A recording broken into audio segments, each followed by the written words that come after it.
We're here at Core to look at the Schwarze A4 Storm. Let's go and have a look.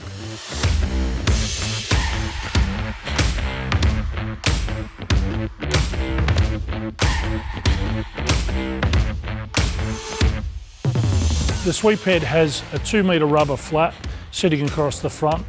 When sweeping in an urban environment, it's quite common to come across bottles and cans and other larger items.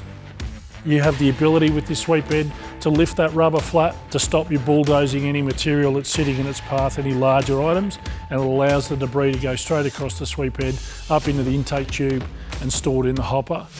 This truck can be configured to work in reverse.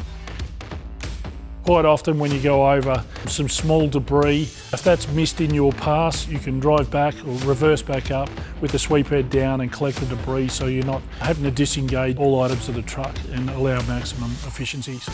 With the brushes extended, they direct the debris into the line of a 2 metre wide sweep head, making sure that we're picking up all debris, dust, dirt and any other materials that are in its path to ensure that there's full collection and we're not having to do multiple passes to collect the foreign materials. Once the debris goes across in the sweep head, it's across the left-hand side, up the intake tube into the hopper, closed loop system, air back down into the sweep head.